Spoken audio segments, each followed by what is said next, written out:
Oke, udah live.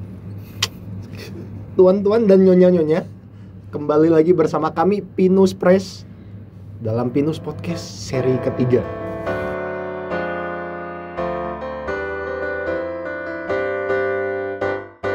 Pinus Pod. Santai dulu nggak sih? Weh, tepuk tangan dulu. Jadi dalam video kali ini, podcast kali ini, kita mau menggali dan mengolah informasi lebih dalam tentang orang penting satu ini. Mr. Sean, Selamat malam Mas Jimmy. selamat malam. Terima kasih sudah menyempatkan waktunya untuk datang. Siap. Saya sangat menghargai. Baik, mungkin kita nggak usah terlalu mengada-ngada, langsung saja perkenalan Mas Sean. Oke, perkenalan. Baik, silakan. Nama aku Kalen Sean. Aku sekarang year 3 di Mechanical Engineering and ya di NUS, and aku jadi presiden Pinus buat yang tahun ini. Ini. Jadi perlu dicatat ya, ini bos saya guys. Jadi saya nggak boleh tanya yang aneh-aneh. Kalau ada apa-apa, kalian tahu lah apa yang terjadi. Tapi perkenalannya kurang asik rasanya. Bosan banget, saya year 3, saya di NUS, saya presiden. Aduh, bosan banget, kurang spicy. Kan kita di sini mencari skandal Mas Yan. Aduh. Jadi kita coba main game dulu. Boleh. Two truths one lie.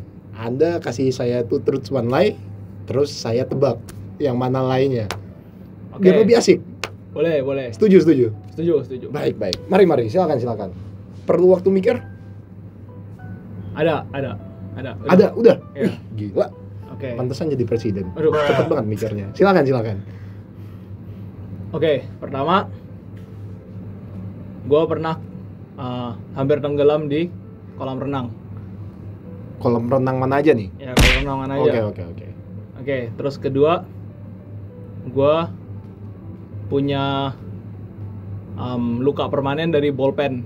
Luka permanen dari bolpen. Ya, Ini bolpen biasa atau bolpen bolpen Sarasa. Sarasa? Ih, Ya. emang boleh sebut merek? Boleh. Tolong disensor. Lanjut. Yang Terus? ketiga. Yang ketiga, gue lahir di Surabaya, tapi dua orang tua gue dari Kalimantan. Dari Kalimantan. Ya. Kalimantan Indonesia atau Kalimantan Brunei atau Kalimantan Sarawak? Indonesia. Indonesia. Baik. Kalau nggak jadi presiden Pinus ya. Baik. Saya mau tebak, kayaknya Anda nggak punya luka permanen. Soalnya Anda kan orangnya kuat banget gitu. Jadi saya nggak percaya. Gitu. Nah, Bener nggak? jadi itu jawaban Anda. Jawaban saya fix terakhir, final. Fix ya? Iya. Salah. Aduh. Jadi benernya yang lain itu bokap gue dari Surabaya, Oke. nyokap gue yang dari Kalimantan. Aduh. Masih kurang asik ini. Bener nggak sih guys? Yang di belakang kamera setuju? Setuju. Nah, sekali lagi. Kita coba lagi. Satu ronde. Aduh, Perlu bagaimana mikir. kalau Mas Jimmy yang kasih?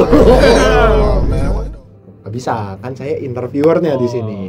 Aduh, Dinamikanya agak berubah gitu. mikir lagi ya. Boleh, silakan. Yang panas sedikit kalau bisa. Yang panas dikit. Dingin nih soalnya. Waduh.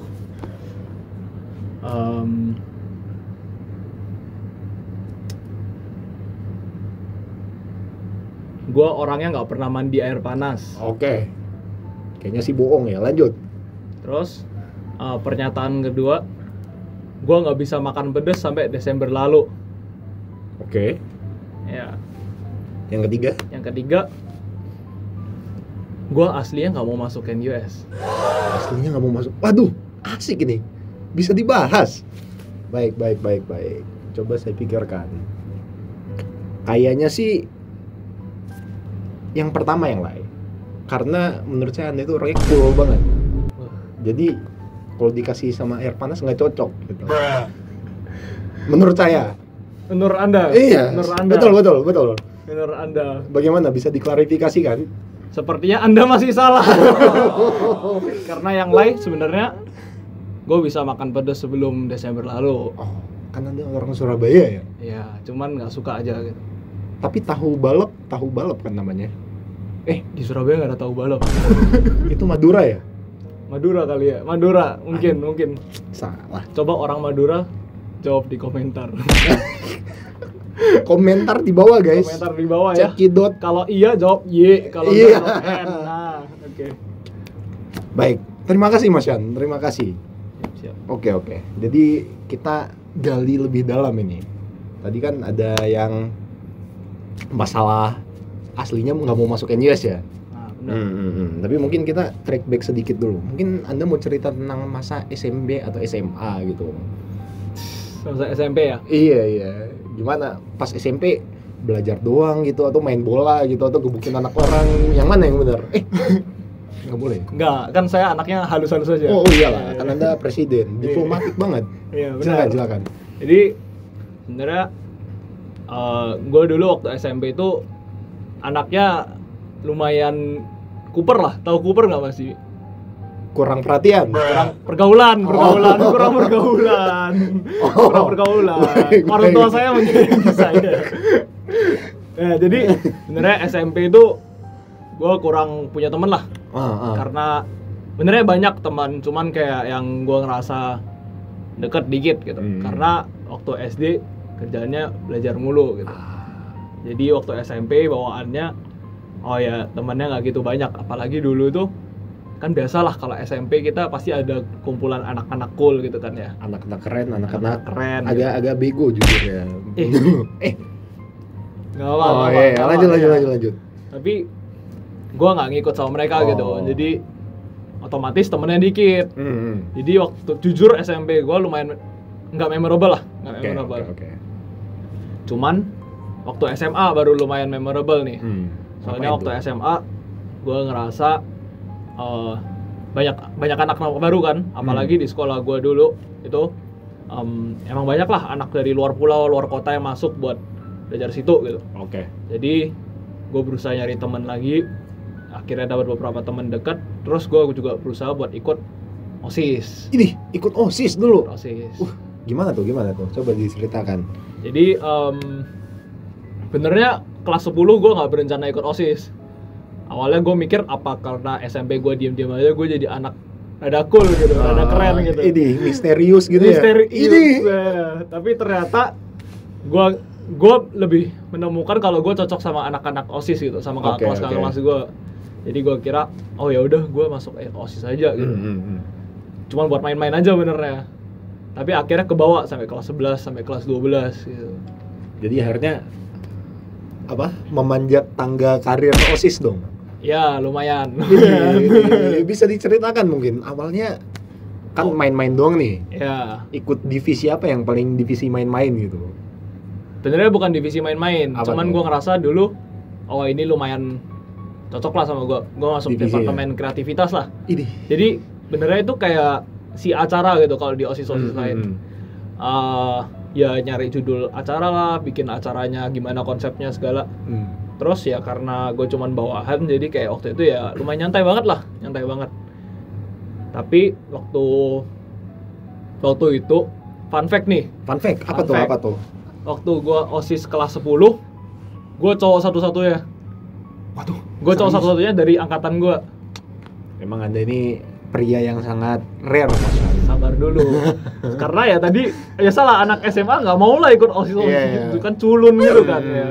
Jadi gue sendiri, terus sisa-sisanya cewek gitu. Alhasil waktu next year-nya, waktu senior gue yang kelas 11 mau naik kelas 12 kan udah nggak boleh OSIS tuh. Mereka butuh nyari calon presiden selanjutnya gitu. Ketua OSIS-nya. Oke. Tapi ya karena gue cowok sendiri, otomatis gue terpaksa dicalonkan gitu. Begitu. Tapi pas dicalonkan itu perasaannya apa?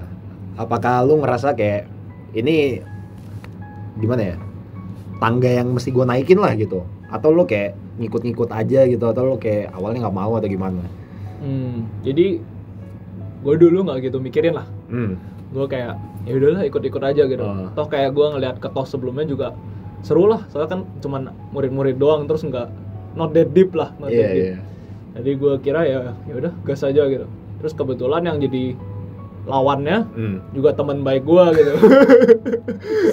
Lawannya juga teman baik gue gitu. Iya. Terus kita bahkan sebelum mulai masuk jadi ketos itu kita udah diskusi gitu.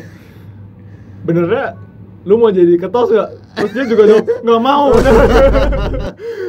Ya udah, jadi kayak ya enggak lah, kita nggak cheat the system nggak apa, tapi akhirnya kebetulan ya karena teman-teman kita juga mutual banyak, terus mereka juga tahu yang ini nggak mau jadi ketos, jadi akhirnya juga gue aja yang maju gitu. Oke. Terus akhirnya orang ini jadi sekretaris gue.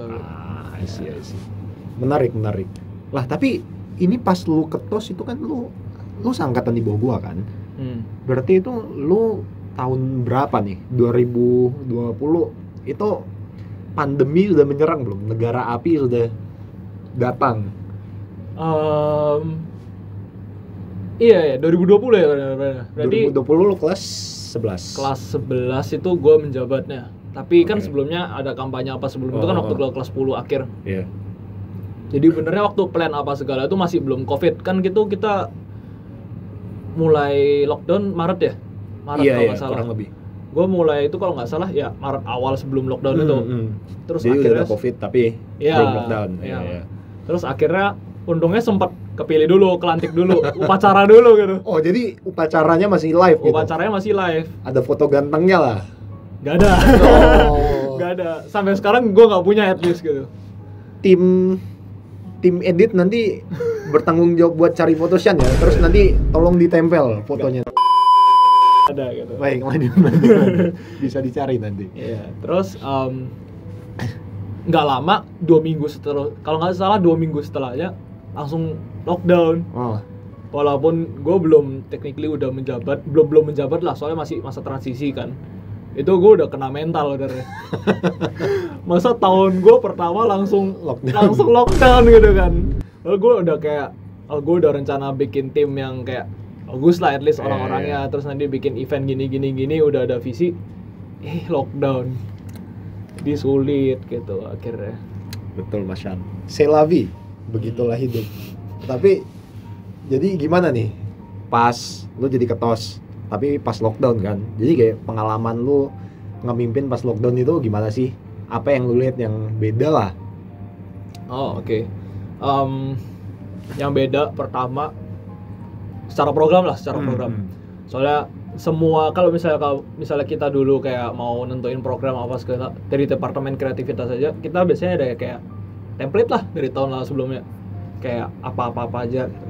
Tapi begitu lockdown kan bingung kan. Soalnya kayak misalnya kelas meeting gitu. Iya. Nggak bisa udah kita bikin kayak tarik tambang, benteng-bentengan gitu. Atau bahkan kayak sesimpel kayak acara apa ya?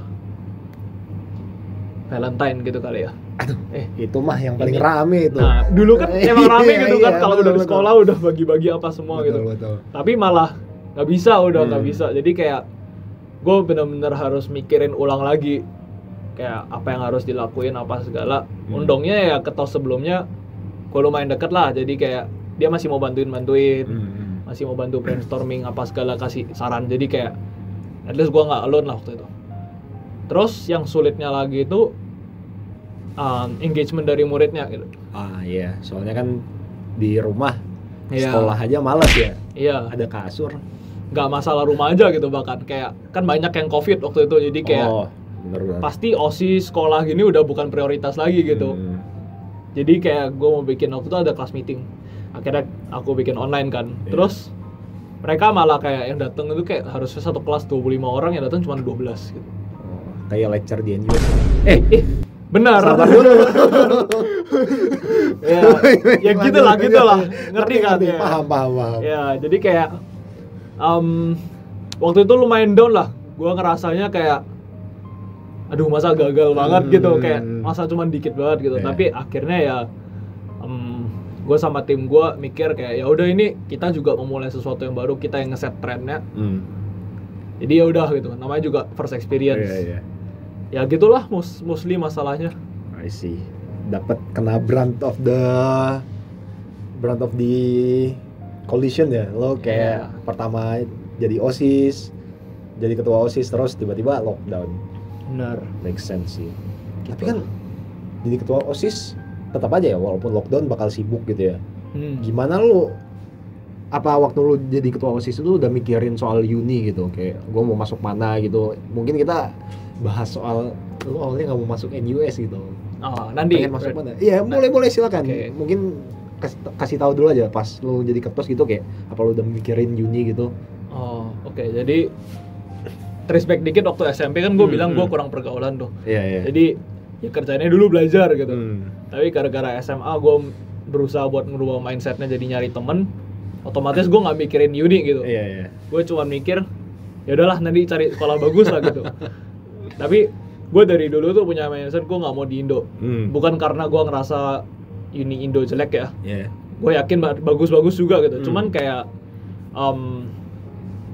gue mau nyari experience baru gitu. Gue udah di sekolah ini aja udah berarti nanti bakal 18 tahun gitu. Masa gue di Indo lagi gitu. Iya. Jadi gue ngerasa gue mau keluar gitu. Waktu itu first thought aja gitu. SMA awal itu bokap nyokap gue ada ngasih saran gitu.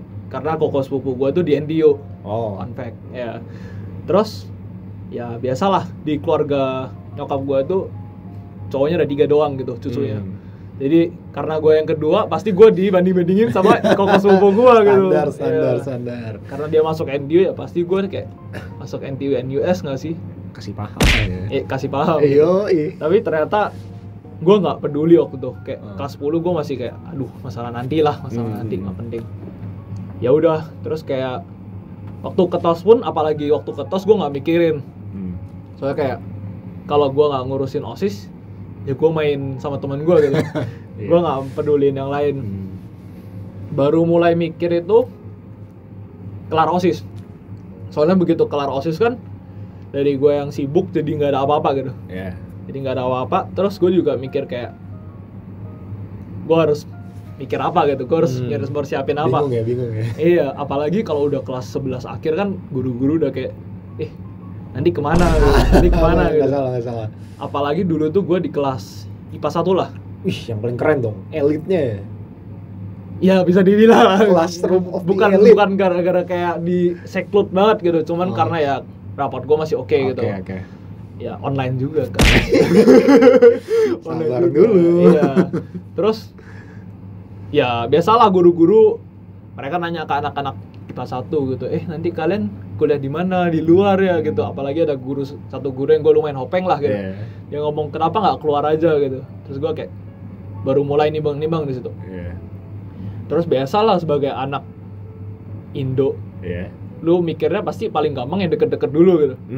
Antara Singapura, Australia gitu. Nggak salah. Kan. Deketan Australia nggak sih ke Surabaya? Enggak dong, Singapura depan. Masa nggak? Australia sekitar 6 jam gitu. Ke Singapura kan cuma 2,5. Ya, jadi masih deketan Singapura lah masih. Terus ya gue mikirnya kalau kan gue udah pasti teknik gitu. Soalnya dulu tuh gue kayak anak IPA dan gue nggak tertarik sama coding apa segala gitu. Bosen lah itu. Lebih tepatnya gue nggak tahu waktu itu. Gue masih belum kan, gue nggak pernah dilatih gitu. Jadi kayak emang sekolah gue juga nggak ada yang kayak pelatihan E-level apa segala gitu. Jadi emang gue nggak nyari segitulah. Gue bukan anak olimpiade juga.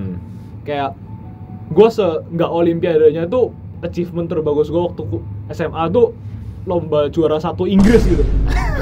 Speech. Enggak. Apa tuh? Bahkan kayak general knowledge random gitu loh. Kayak cuman kayak general knowledge lomba gitu sama kayak lomba debat PKN juara 3 gitu. Random banget kan. Beneran juara 3 debat PKN? Iya. Gue beneran gak ada olimpiade yang kayak akademik gitu. Iya. Makanya gue kayak mikirnya ya udah gue teknik aja kayak biasa, kayak anak biasa gitu. Terus ya awalnya gue mikir apa gue ke Australia aja. Ada UNSW kan. Iya. Ya, jadi kayak gue taunya di sana tekniknya bagus juga gitu. Di sini gue bener-bener brush off NDU NUS. Soalnya gue ngerasa itu rich banget gitu. Gimana? Itu rich banget buat gue. Kayak kejauhan gitu. Iya, soalnya kan kayak koko sepupu gue waktu masuk NDU pun dia kayak udah lore-nya keren banget gitu. Udah menang lomba terus gitu. Terus dia ikut, dulu kan ada UII kan. Iya. Terus kayak ikut UII terus Mata-mata dia yang lolos gitu. Iya. Gue kayak alah nggak mungkin lah. Gue aja di sekolah cuma nyantai gitu kan. Jadi kayak gue kira UNSW gitu. Tapi lama kelamaan gue lihat kan Australia terkenal mahal. Terus mungkin culture-nya gue kurang cocok lah, karena gue tipe orang yang gue nggak gitu suka rame-rame lah benernya. Jadi gue consider yang bawah dikit New Zealand gitu. Tapi 11-12 nggak sih? Nah, enggak. Soalnya New Zealand itu tergantung dari kota ya kan. Dan emang uni yang gue mau kejar waktu itu Canterbury gitu. Itu emang di kota yang sangat sepi lah. Notabene sepi. Jadi gue emang kayak, gue udah tertarik banget, gue udah invested dan gue bahkan pernah debat sama bokap nyokap gue tentang kayak gue maunya New Zealand gitu. Bokap nyokap bilang Australia. NDUS. Nah, ya udah terus akhirnya kayak kelas 12 gue capek debat.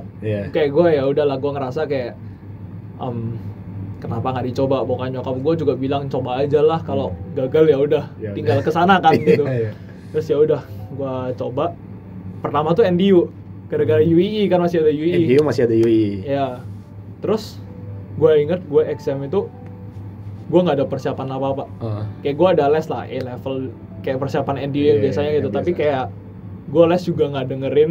Lo soalnya udah kayak pengen ke New Zealand aja. Iya. Dan gue bahkan minta lesnya diberhentiin gitu. Terus gue ambil bantai ke bantai.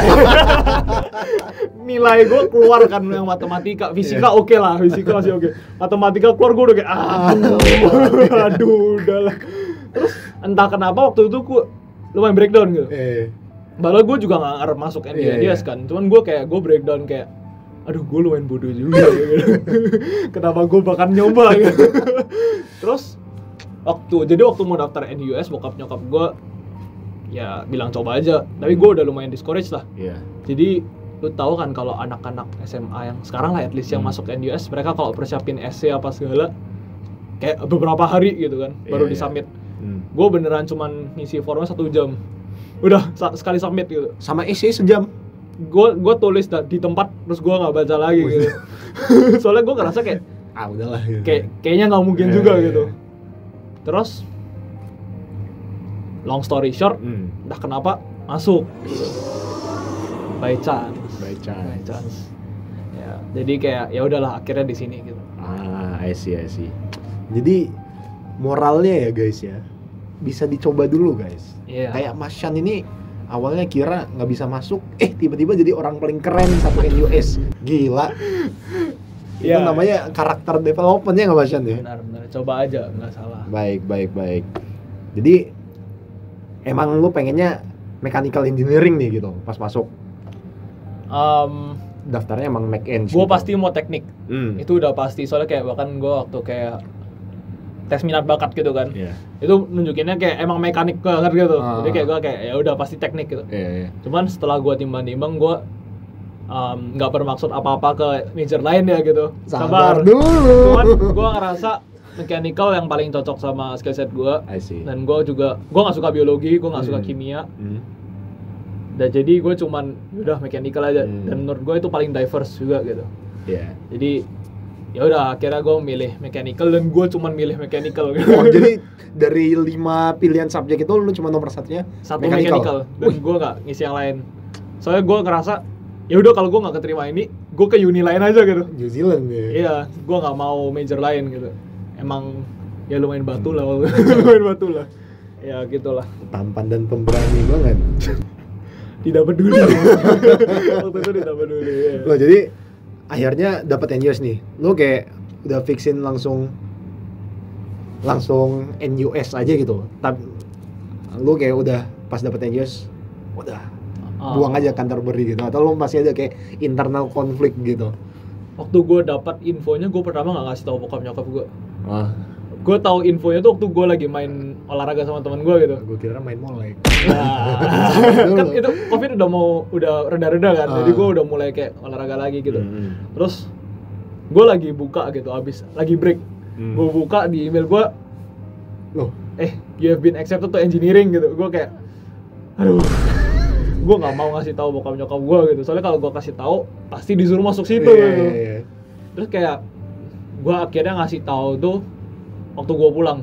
Kayak gue pulang, gue mandi apa segala, gue baru kayak ketemu nyokap gue baru bilang kayak, oh masuk NUS gitu. Ini kalem banget ya, cool banget.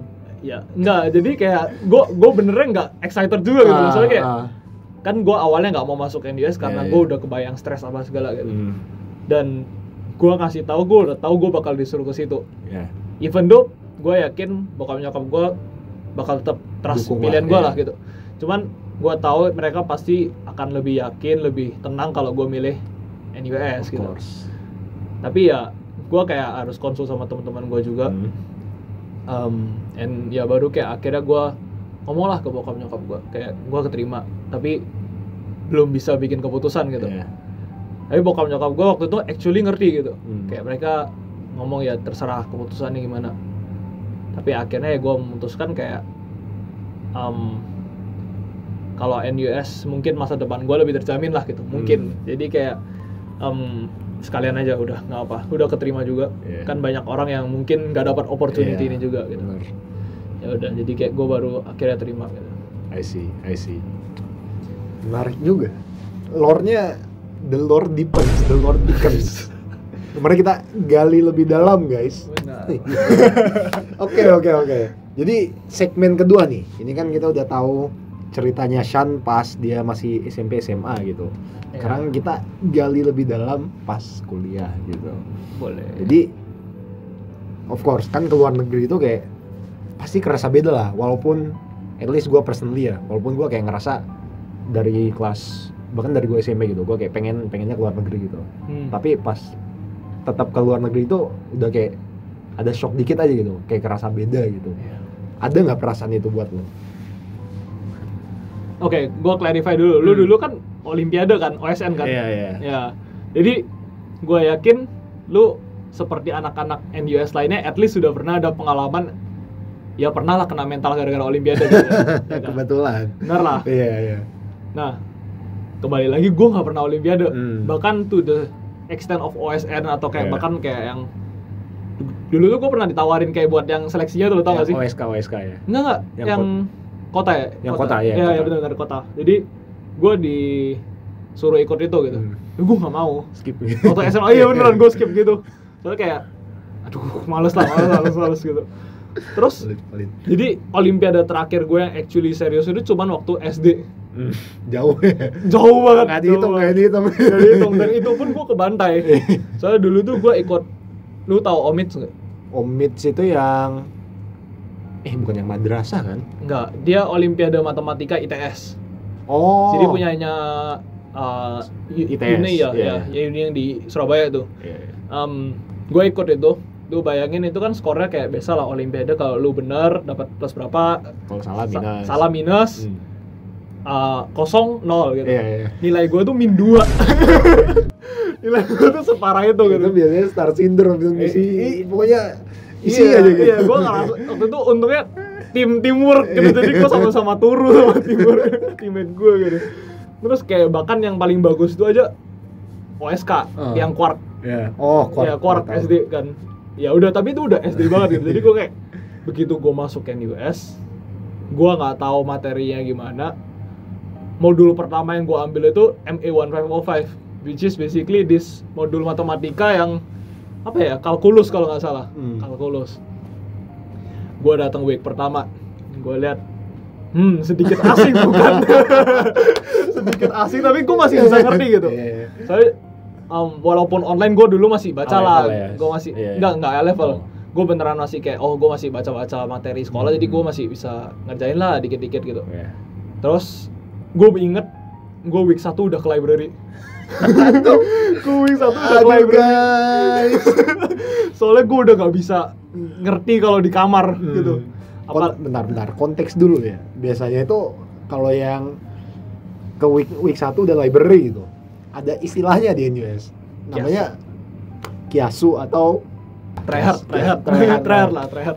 Kalau istilah cowok-cowok ada yang depannya P, tapi skip dulu. Baik. Ya udah, terus ini ya gue ngeliat modul ini ya, gue kebantai banget kan. Tapi gue ngira ini normal gitu, soalnya ya ini bagus gitu. Jadi kayak ya gue kira aman lah gitu, nggak apa ke bantai dikit gitu. Soalnya jujur modul-modul yang lain pun gue masih bisa catch up lah, kayak modul fisikanya.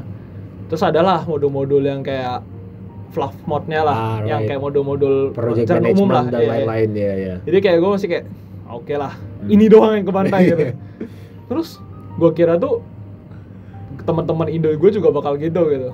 Gue tau lah ada beberapa orang yang emang OSN matematika yang gue nggak harap lah mereka ke bantai, apalagi lagi anak-anak level. Tapi waktu itu gue tuh datang lecture itu udah sama satu orang lagi lah, yang gue waktu itu nggak tahu kalau dia seimba itu. Gitu. Ini klarifikasi dulu ya. Ini mantan host podcast Pinus Press bukan? Oh, sayangnya bukan. Bukan. Waktu itu belum kenal. Yang itu keren banget, guys. Yang itu keren banget. Mantan host Pinus Podcast Fabian Judo Handoko. Baik, lanjut. Ya nah, ini ya. Gue pergi sama temen gue namanya Patrick. Baik. Ada kenal kan? Kenal Ya. Kenal. Jadi si Patrick ini, dia ini gue cuma tahu dia pernah ikut OSN astronomi ya. Betul. Ya terus gue kayak oh ya udah keren kelas gitu. Dia tuh awal-awalnya yang nemenin gue belajar di week 1 tuh gitu. Terus ya udah kita ambil bareng. Gue lihat dia kayak ya kadang gue belajar bareng sama dia gitu. Ini udah 1 semester ke bantai mendekati exam gitu kan. Kirain senasib sepenanggungan. Iya, gue masuk, dia masuk, kita keluar bareng gitu. Terus biasa lah masih anak kiruan semwan, kita mikirnya oh ya udahlah Mak. Ya udah. Oh, jadi mukanya nggak beda gitu. Ya kayak stres Kirain gitu. dia keluar dengan bangga gitu, gagah, tegap, berani. Oh, sama beda. Manyun juga ya? Masih kayak ya biasa aja gitu. Soalnya dia ada modul lain yang dia bantai kelihatan gitu kan.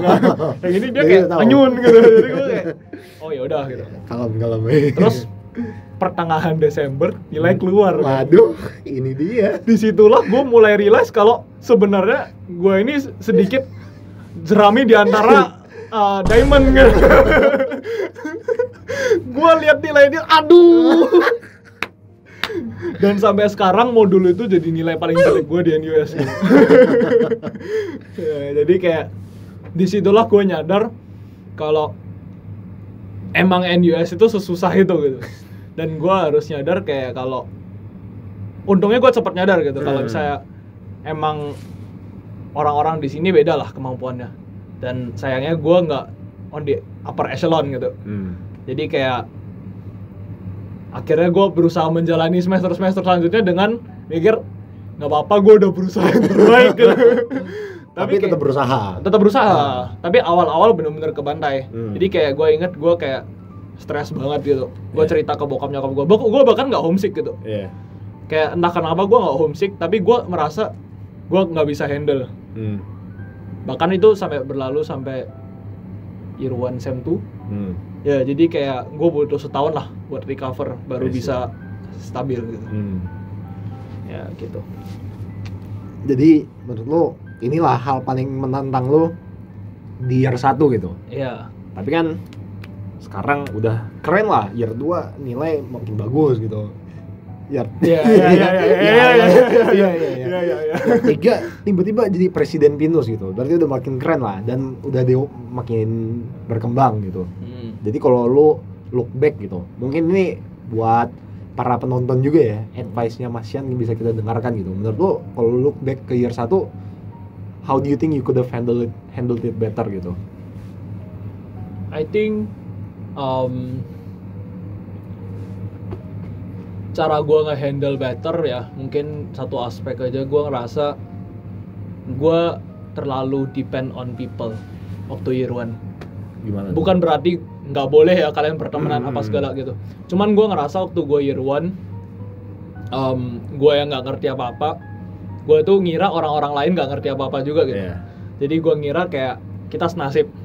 Padahal in real life mereka tuh pasti punya, ya walaupun mereka excel di akademiknya, mereka pasti ada masalah sendiri-sendiri juga gitu. Baik itu homesick lah apa segala. Jadi kayak gue nggak bisa terlalu ngedepend orang lain. Jadi kalau mereka nggak bisa, let's say bantuin gue nggak kebantai juga gitu. Soalnya waktu gue year 1 ya kalau lu kebantai nih, misalnya lu kena mental, lu otomatis nyarinya temen lah, nyari Iya, temen lah, cerita ya kan? gitu. Cerita Anjir, gitu kan. jelek Iya. banget nilai gue gitu. Ya kayak gue jujur kalau misalnya gue lagi down gitu kan, gue pasti nyari teman. Jadi gue kayak ya gue berusaha cari teman lah gitu. Tapi gue ngerasa kayak kalau gue komplain terlalu banyak tentang hal itu gitu. I see. Dan harusnya gue own up to it gitu. Tapi to be honest, gue ngerasa dari year 1 gue, I wouldn't, if I can go through it, gue nggak apa-apa jalanin lagi gitu. Karena lu jadi berubah lah gitu, lu nyadar Iya, gitu. justru itu gue nyadar kalau kejagoan ini ya kayak gue nggak excel di sini gitu. Gue may not be that academically inclined. I see. Kalau gue nggak kena bantai waktu year 1, gue mungkin nggak nyadar dan gue nggak bisa jalanin hal-hal yang mungkin gue ambil sekarang lah gitu. Jadi kayak ya itulah mungkin reflectionnya gue boleh kayak kesulitan minta tolong, tapi gue nggak boleh terlalu over dependent ke orang lain. I see.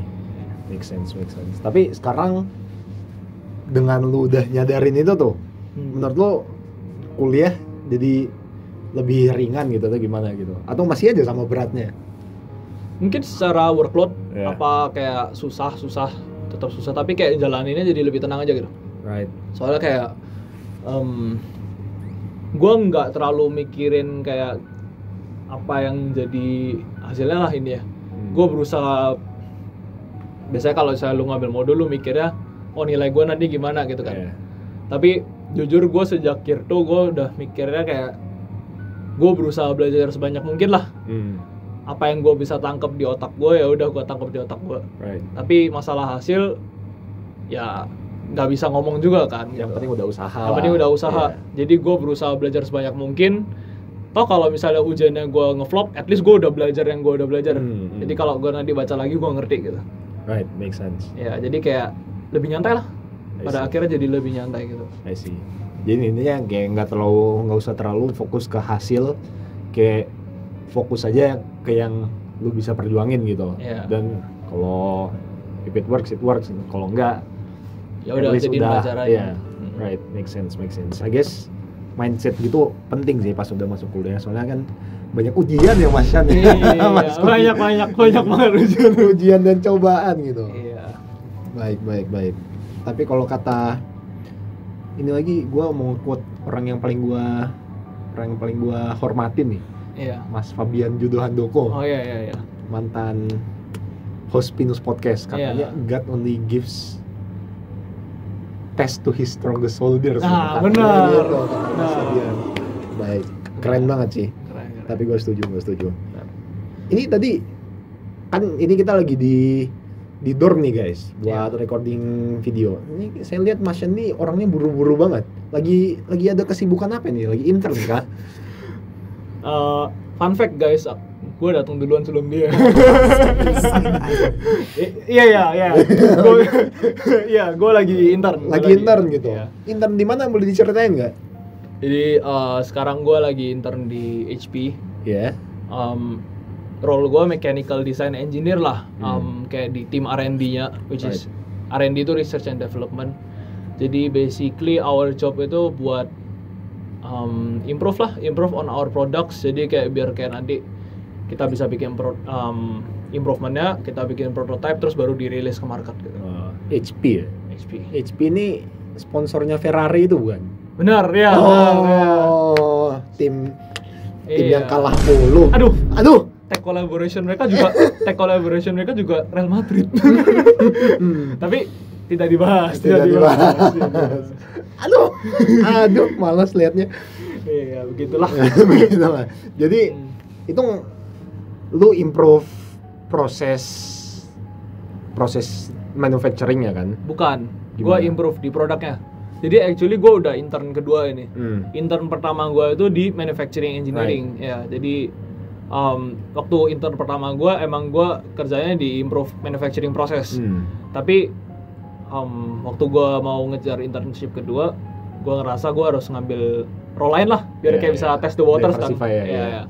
Jadi kayak yang ini tuh gue lebih ke arah kayak let's say lu ada produk, terus lu gimana caranya lu bisa bikin produk ini, lu desain sebagaimana caranya mereka lebih murah, tapi mereka bisa serve more purpose gitu. Right. Jadi lu bisa dapetin more keuntungan dengan harga yang lebih murah, Right. cost-nya, terus nanti ya lu profit loh. Make sense. Ya, jadi kayak sekarang project gue itu basically ada satu mekanisme yang kayak bisa ke connect sensor gitu. Oke. Dan dia itu mau di-apply ke printer lain, soalnya printer lain ini benernya lebih best selling lah gitu. Tapi dia nggak punya this mechanism gitu. Yeah. Jadi gue harus transfer ini, and ya goalnya pada akhirnya bakal dirilis lah produk. Kasih. Udah OTW kah ini? Lagi prototyping. Jadi kalau kalian punya printer HP terus tiba-tiba jadi keren gitu printer HP-nya, itu semua karena Sean yang satu ini. Emang ups banget lah. Teamwork dong, Teamwork. Oh iya, betul. Jadi tadi lu bilang nih udah 2 kali intern kan, dan kayak udah beda-beda lah gitu.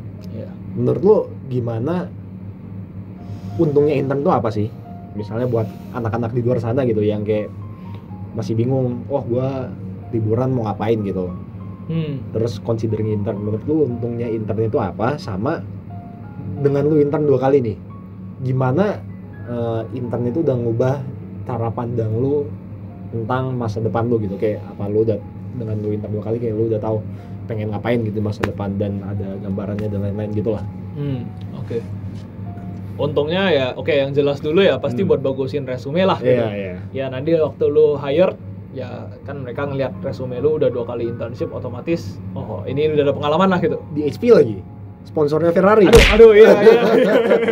Ya intinya udah ada pengalaman gitu. Jadi kayak Right. itu bakal benefitable buat siapapun lah mau ngambil intern. Itu yang obvious. Yeah. Tapi buat gua main benefit, harusnya lu juga ngerti lah, kan lu udah pernah internship juga. Jujur hal-hal yang gua pelajarin di sekolah itu nggak semua ke-apply ke internship gitu. Betul. Awalnya gua ngira kalau gua intern gua bakal masukin semua knowledge gua yang di sekolah buat di kerjaan gua gitu. Ternyata kekocek ada gitu. Aduh. Gak ada, malah gua tuh harus belajar Yeah. beberapa hal. Oke lah, ada beberapa yang gua udah ngerti karena untungnya ada sekolah gitu. Tapi kebanyakan itu gue bener-bener harus belajar, bahkan kayak software yang gue pakai itu gue literally harus belajar baru dari nol gitu. Jadi kayak I think internship itu ngajarin kayak adaptasi kayak oke lah, lu udah belajar adaptasi dari NUS dan sebagai anak internasional, sekarang lu adaptasi, lu udah belajar susah-susah, tapi waktu lu masuk dunia kerjaan nanti lu juga beda gitu tantangannya gitu kan. Kaget dikit kena geprek. Jadi akhirnya ya gue take it as a learning opportunity lah. Right. Nggak semuanya itu masalah uang gitu. Soalnya intern ya kan masih intern gitu. Iya. Walaupun gaji ada, tapi kan Belajar. Ya itulah. Tapi tadi pertanyaan kedua, gimana dengan lu intern dia kayak udah nge-shape vision lu buat masa depan pas udah lulus atau mungkin 5 tahun ke depan gitu. Oke. Dari internship sebenarnya lebih ke arah kayak nge-narrow path gue aja sih. Antara nge-narrow atau nge-widen. Soalnya kayak dari internship pertama benernya walaupun gue suka industrinya, gue nyadar kalau companies itu nggak semuanya bisa ngelakuin this operation sebagus itu gitu. Right. Mungkin their structure itu nggak rapi, nggak terstruktur itu, jadi akhirnya waktu lu kerja itu walaupun kerjaannya bagus, pay-nya mungkin bagus, tapi lu nggak tentu happy di kerjaan lu gitu. Right. Sementara di internship kedua gue lebih kayak gue suka kerjaannya, kebetulan gue suka kerjaannya, tapi gue bener-bener nyadar kalau misalnya selain dari kerjaannya yang lu harus consider dalam nanti waktu lu karir lah ya, lu harus consider bener-bener working environment-nya itu gimana gitu. Of course. Soalnya kayak to be honest gue bener-bener enjoy di internship gue yang kali ini gitu. Kayak colleague-nya apa baik, apa semua, dan bahkan terbukti kayak emang employee di sana kerjanya udah 20 tahun gitu. Right. Ya, jadi kayak gue nggak mau jadi orang yang kayak gue kerja gue dapat gaji gede tapi cuma tahan setahun gitu di company-nya. Jadi ya itulah, itu satu sisi, dan kedua gue juga jadi tahu bidang mana yang lebih pingin gue kejar gitu. Gue tahu interest-interestnya, which is ya currently mungkin lebih ke arah kayak product design atau manufacturing lah. Right. Ya gitu. I see. Make sense. Keren banget ya. Tadi Oke, mungkin kita udah banyak bahas soal kuliah dan intern nih. Tapi tadi pas perkenalan kan Sean ngomong, gua sekarang jadi presiden Pinus gitu. Keren banget sih. Jadi bingung gua. Jadi tapi gua udah lihat lah, lu udah lama di Pinus gitu. Iya. Udah lama dari year 1 kalau nggak salah ya. Dari year 1. Kenapa sih awalnya pas lu year 1 tuh pengen ikut Pinus gitu? Nah, year 1 gara-gara gue udah kebiasaan ikut OSIS. Dan kedua karena ya gue nyadar gue gak academically inclined gitu. Jadi gue kayak mending gue cari teman kan. Masa gue udah ada ya quote on quote rada bego gitu. Terus gue gak punya teman gitu kan. Ya mending gue punya teman at least gitu. Ada plusnya lah ya. Iya. Terus makanya waktu itu gue tuh join ke Subcom yang emang kerjaannya bikin event yang kayak pada akhirnya gue bakal ketemu banyak orang gitu. Iya. Subcom apa tuh namanya? Welfare. Widih, Welfare. Ya. Soalnya anaknya news welfare-nya perlu di take care of guys. Iya, sangat perlu di take Sangat care perlu. of. Iya. Agak pusing kadang-kadang. Sedikit pusing. Ya, jadi kayak gue join lah. Gue kebetulan direkturnya juga gue udah kenal gitu. Jadi emang bukan nepo ya guys. Tapi bukan. Cuman kayak gue udah kenal karena dia dulu OGL gue. OGL. Orientation Group Leader. Oh, kayak ospek gitu lah ya. Bukan ospek. Kalau dulu SMA koko pendamping. Koko pendamping. Ya, jadi kayak gitulah. I see. Mungkin Surabaya dong ya istilahnya. Lu tau gak sih? Apa ini nggak sih masa orientasi MOS kalau di sekolah gue dulu. Masa orientasi sekolah gitu. Benar. Ya kayak gitulah. Jadi gue udah kenal lumayan. Jadi akhirnya gue juga diajakin. Ya udah gitu. Gas aja gitu ya. Itu year pertama nih. Sekarang year 3 jadi presiden gitu. Agak ada tangganya. Itu gimana progresnya? Terus kayak ya pas year 2 lo ngapain dan kenapa lo tiba-tiba kayak pengen jadi presiden gitu? Oke, jadi gue year 1 enjoy lah. Gue enjoy di Pinus. Gue juga dapat banyak teman. Jadi gue ngira gue mau tetap stay di Pinus gitu. Cuman ya otomatis gue nggak tahu ya kalau lo gimana. Tapi kalau buat gue nggak mau di role yang sama lah. Maksudnya kayak bosan. Iya bosan. Gue mau coba yang lain juga. Terus gue mikir waktu itu ya awalnya tuh gue cuma mau jadi direktur welfare gitu. Sampai ada titah dari tetua gitu. Ketua. Bukan ketua. Ada wakilnya. Wakilnya. Baik. Jadi intinya tuh ya adalah yang ngajakin gitu. Kayak Sean, kan dekat-dekat masa election, lu tertarik jadi VP nggak gitu? Ini mantan VP mantan juga. Iya VP waktu gua welfare. Ya. Ini legend ya. Legend banget. Suka dipanggil ngap gede tapi. Ya. Jadi ngap gede ini nanya gua gitu kayak, lu kira-kira tertarik jadi VP ya? Terus waktu itu gue beneran gak ada kepikiran gitu. Dan bahkan waktu gue ditanya, gue mikirnya kayak kalau iya pun year 3. Right. Soalnya waktu itu kan gue belum settle banget masalah akademik. Iya, lu masih agak pusing pas year 1 itu lah ya. Iya, terus gue mikir-mikir, terus gue kayak nanya orang tua gue lah, kayak menurut mereka gimana, apakah gue ngambil aja. Terus nyokap gue bilang kayak ya kalau nggak keberatan ambil aja gitu. Kalau misalnya keberatan aja baru tolak gitu. Terus gue ngira ya gue berhubung ditawarin dan gue juga kayak ya gue nggak tahu sih pada akhirnya kepilih atau enggak gitu kan, cuman kayak berhubung ada kesempatan ya udah kenapa enggak gitu. Ini kayak OSIS ya kayak SMA gitu persis ya. gitu. Jadi kayak gue ditawarin berhubung ada kesempatan ya udahlah, ngapain ditolak gitu ya gas aja. Terus sempatlah jadi VP setahun and akhirnya waktu term itu akhir gue juga nggak kepikiran jadi presiden, tapi kali ini munculnya juga bukan dari orang lain gitu. Gue baru muncul itu setelah kayak gue masih nggak mau ninggalin Pinus, gue masih mau di Pinus gitu. Gue masih sayang banget lah ya lumayan sayang lah gitu. Jadi kayak gue nggak mau cabut dari Pinus. Tapi gue bingung gitu, gue at the point gue antara naik atau turun kan. Gak mungkin gue di VP lagi gitu. Tapi masa turun gitu? Benernya turun gak apa-apa, gue gak apa-apa jadi director. Cuman waktu itu tuh consideration gue tuh beneran kayak gue udah VP dan gue pingin aja nyoba gitu. Kira-kira gue bisa nggak bikin kayak culture Pinus ya. Oke, waktu itu tahun itu udah bagus gitu. Dan gue pingin nyoba kayak kira-kira bisa nggak gitu. Kayak gue improve lagi gitu. Jadi awok kayak. jadi seru ya, seru. Iya.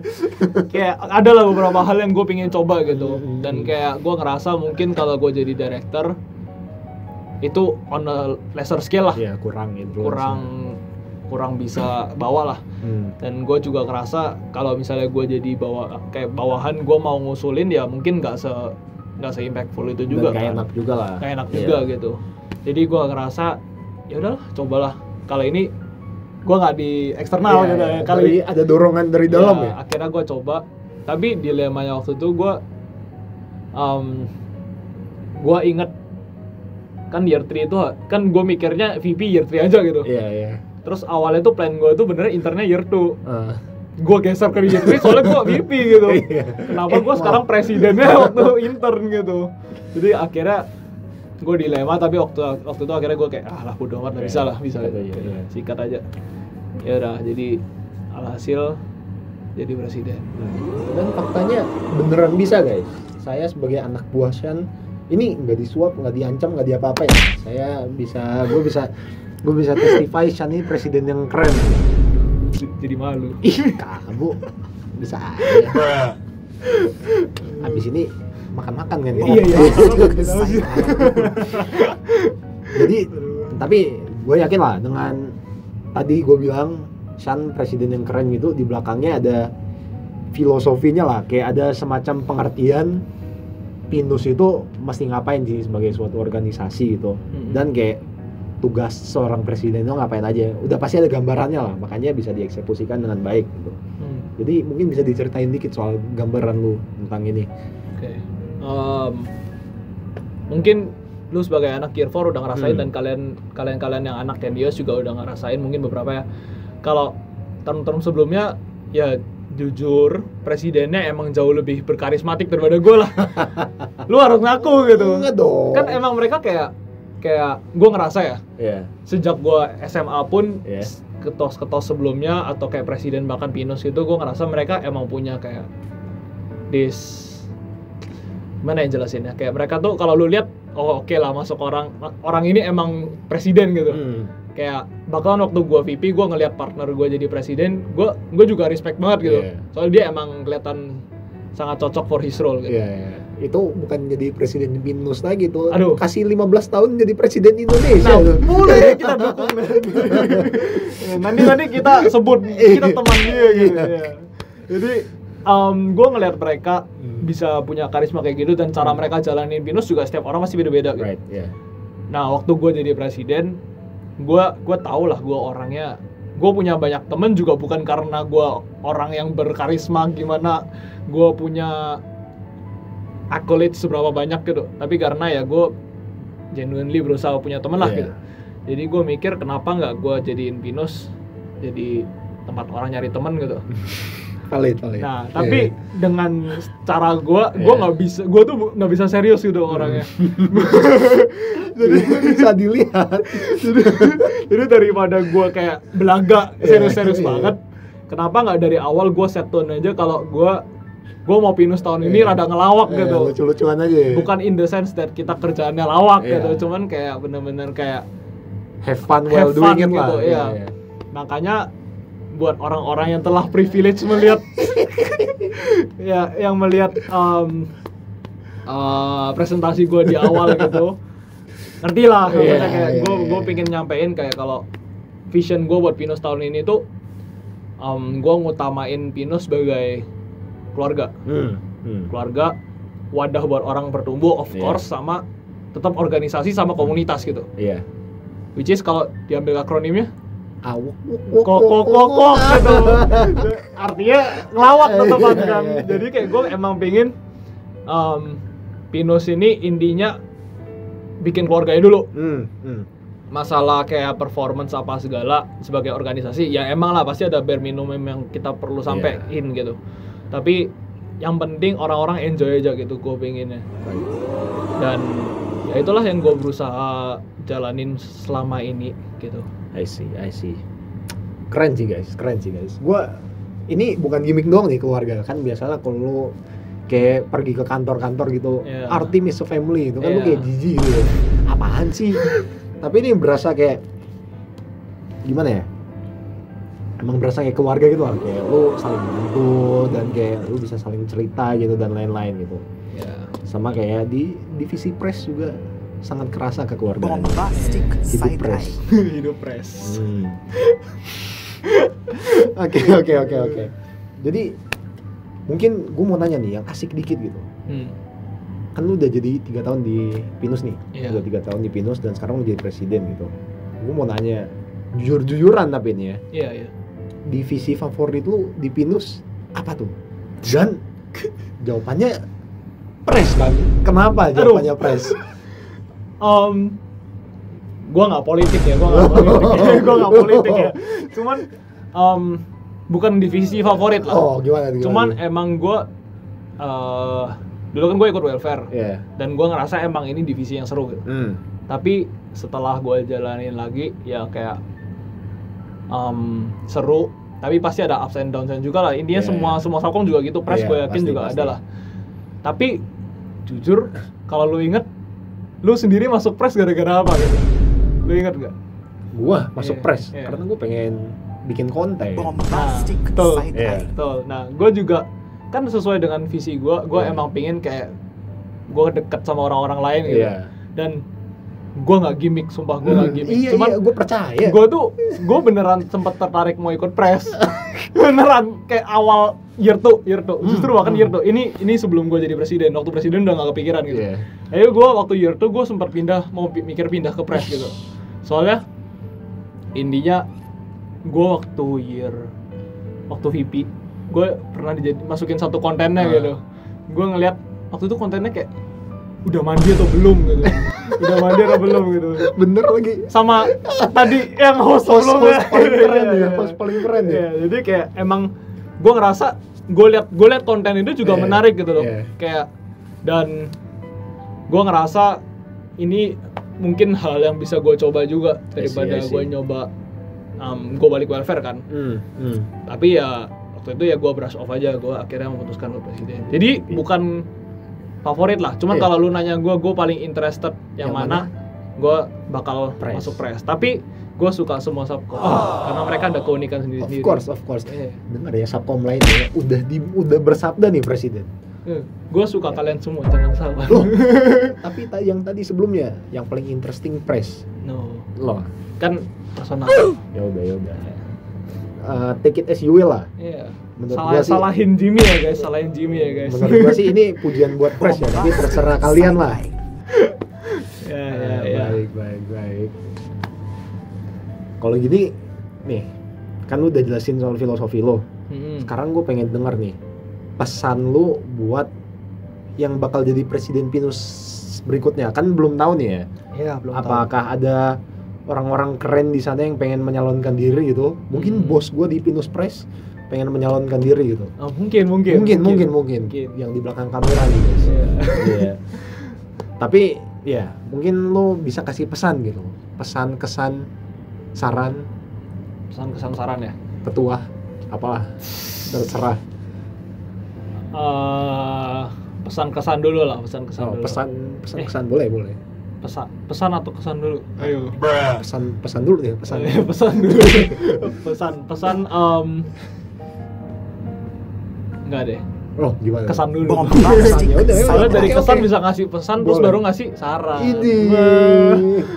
Gini banget. Ini namanya proses, guys. Proses. Ini manufacturing proses. Jadi kesan gua selama gua jadi presiden banyak hal yang gue expect dan ya jujur gue udah ngeset standar lumayan tinggi lah buat gue, kayak maksudnya kayak gue mau ini. Gue emang nggak pernah berusaha kayak, at least gue ngerasa gue nggak berusaha buat nggak maksain ide-ide yang gue usulin juga ke subkom gue. Jadi kalau misalnya ada yang merasa begitu mohon maaf. Tapi gue beneran merasa gue nggak maksain gitu. Bener kok. Valid. Ya, Serius? Ya terus ini ya kayak jadi lu harus accept juga kalau emang kadang nggak semua tuh will go your way gitu. Tapi ya lu harus nyadar kalau pasti ada alasan-alasan di belakangnya lah. Kayak buat gua ngerasa kalau mungkin ada beberapa hal yang mending gak usah dilakuin aja emang. Soalnya kalau dilakuin, contoh subcomnya bakal jadi capek gitu. Atau bahkan kayak let's say ini mungkin gak benefitable buat community-nya lah gitu. Jadi emang gue harus accept kalau emang beberapa ide gue tuh is not even fit buat jalan gitu. And ya gue bahas lah sama VP gue, dan bahkan jujur VP gue juga jujur sama gue gitu. Dia udah jadi VP yang bagus lah, dia kasih saran. Jadi kayak emang with it lu bakal banyak pikiran juga gitu. Kayak aduh tahun ini bagus nggak ya, kayak orang-orang enjoy nggak sih kayak gini-gini. Dan bahkan at certain times gue juga bakal kayak mikir aduh gue udah gagal lah, kayak ayolah gitu loh. Kayak ayolah gitu. Tapi ya kembali lagi lah, kalau misalnya waktu gue dulu VP gue welfare gue bisa lihat ada kekurangan ada kelebihan, berarti sekarang pasti di tahun gue juga ada gitu. Jadi kesannya itu pesannya buat presiden selanjutnya, dengar baik-baik ya, buat exco selanjutnya, it's okay buat nggak nyentuh milestone kalian gitu. It's just that kalian harus tahu priorities kalian waktu jadi presiden apa gitu. And kalau buat gue, at least gue pengen nyampe itu. Kalau kembali lagi, kalau misalnya nyampe bagus, puji Tuhan. Kalau enggak, ya udahlah gitu. At least effort gitu. Baik. Dan mungkin pesan juga Pesan kedua nih. ya pesan kedua. Baik. Saran lah, bisa Oh, dibuat saran juga. Udah, oke. Jadi kayak try to listen to your subcom, to your exco. Kayak mungkin nggak usah listen dah. Maksudnya kayak listen ya, tapi lu juga harus sendirinya nyadar about your surroundings. Walaupun lu presiden dan mereka biasanya juga operate sendiri kan, walaupun lu harus ngatur segala waktu di awal. Tapi lu harus tetap take more, kayak lu harus nyadar kayak apa yang lagi terjadi di subcom lu lah. Soalnya kayak jujur gue sendiri ya, gue ngerasa kayak kadang gue bisa merhatiin, kadang gue bisa kelewat gitu. Jadi ya I'm guilty of that juga gitu. Tapi try to take more attention to your people. Kayak walaupun mereka bakal operate sendiri, tapi at certain times lu harus bantuin juga lah. Kayak lu harus take care juga. Intinya jadi manajer yang baik lah ya. Nggak micromanage tapi nggak lepas tangan juga. Benar, jangan micromanage juga. Ya gitulah. Gitu. Gila. Kirain pesan kesan saran buat Presiden Pinus selanjutnya doang, tapi jadi pesan kesan syarat buat hidup in general. Keren banget. Mas Chan ini orangnya mendalam sekali loh. Filosofis ya. Filosofis sekali. Gila. Salut. Iya. Baik. Jadi udah kita explore semuanya, tapi mungkin ada yang penasaran gitu. Kan nggak semua waktu dipakai buat intern, belajar, jadi presiden dan lain-lain gitu. Mungkin buat jadi salah satu pertanyaan penutup lah. Mungkin biar kita bisa mengenal Mas Chan lebih lanjut juga. Mungkin Anda mau cerita gitu. Kalau gabut ngapain sih? Kalau gabut ngapain? Iya, kalau ada waktu kosong gitu ngapain? Misalnya main keyboard misalnya. Aduh. Atau yang lain-lain lah. Bisa diceritakan mungkin. Yang pertama dulu lah yang semua orang harusnya tahu gitu. Apa tuh? Kan saya lagi ada pasangan Mas Jimmy.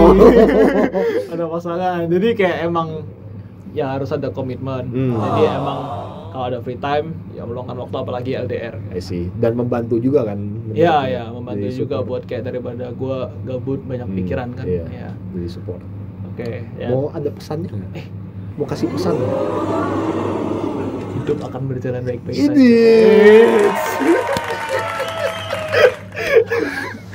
Lanjut. Kalau hobi sendiri gue oke lah, di luar sama temen ya. Di luar sama temen ya. Gue kalau free time gue usahain olahraga lah. Soalnya gue tahu kalau anak NUS kan udah capek belajar, bisa kadang males gerak gitu kan. Udah malas gerak. At least gue ya. Oh, malas gerak, stress eating. Waduh gitu. Nah, buntel tuh.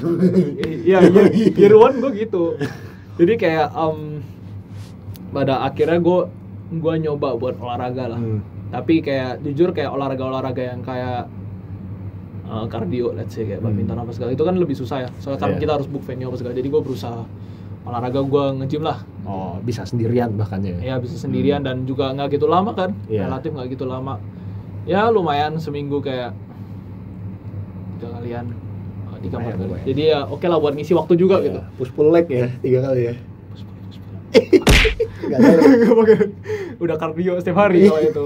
Udah jalan kaki. Nah, apalagi ya? Gue suka nonton. Nonton apa tuh?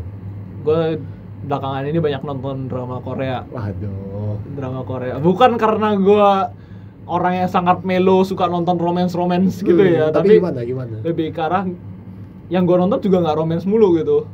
Yang mana tuh? Squid Game? Ya, gue nggak suka sih. Wait, hot opinion ya. Sabar dulu. Iya, tapi kayak gue nonton kayak, lu tahu yang itu nggak sih yang series yang masak gitu? Culinary Class Wars gitu. Class War, iya. Itu gue suka itu kayak gitu. Jadi kayak emang ya walaupun mungkin nggak gitu menarik, tapi kayak buat orang lain ya. Tapi buat gue kayak ini something yang new gitu. Bahkan gue tuh kayak gue berusaha buat cari tontonan yang bisa memancing gue buat berekspresi gitu. Contohnya Single Inferno gitu.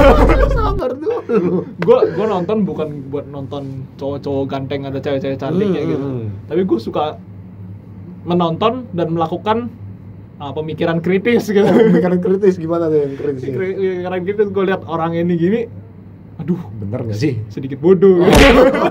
Baik. Ya, jadi emang mengisi waktu luang lah. Paling terakhir musik. Oh, musik. Gimana tuh? Gue suka dengerin musik. Ya. Main musik gimana? Main musik walaupun gue nggak gitu jago, tapi dulu gue udah dilesin sama nyokap gue, jadi kayak pada akhirnya kebawa. Jujur dulu waktu nggak intern, gue masih ada waktu buat main sama teman-teman lah gitu. Jamming Main sama teman-teman gitu. Tapi sejak gue tinggal off campus juga, jadi lumayan sibuk lah, jadi kayak main di rumah biasanya. Main di rumah. Baik. Ya main simple aja gitu. Simple aja. Simple banget. Kemarin saya denger chordnya udah miring banget gitu. Ya kan buka chord. Gitar tuna. Sabar dulu. Oke, guys. Jadi kita sekarang udah lebih mengenal Sean kan. Udah tahu Sean the student, Sean the president, and Sean the man gitu. Ini. Keren banget. Jadi mungkin kita tutup. Tadi Sean udah ngasih pesan buat Presiden Pinus selanjutnya gitu. Mungkin sekarang Sean punya kata-kata mutiara buat general public out there. BTW yang tadi nggak setuju sama kata Sean Squid Game jelek, komen di bawah ya guys ya. Langsung aja komen di bawah. Aduh, ya baik, mungkin dikasih pesannya gitu ke general audience. General public, kata-kata mutiara tuh. Kata-kata mutiara. Iya, boleh, silakan. Mungkin dari experience gue selama di NUS aja ya. Boleh. It's okay kalau lu nyadar kalau lu mungkin nggak sejago orang lain in certain field gitu. In my case it was academic kan. Itu kayak it's a very normal occurrence kalau misalnya lu emang ya let's say lu emang nggak jago dibandingin orang lain. Soalnya setiap orang pasti udah ya let's say misalnya kayak orang-orang olimpiade udah persiapan dari jauh-jauh hari apa segala. And lu tau lah itu bukan fault lu juga gitu. Jadi it's okay kalau misalnya lu kurang dari orang lain, tapi lu pasti ada lebihnya juga dari orang lain.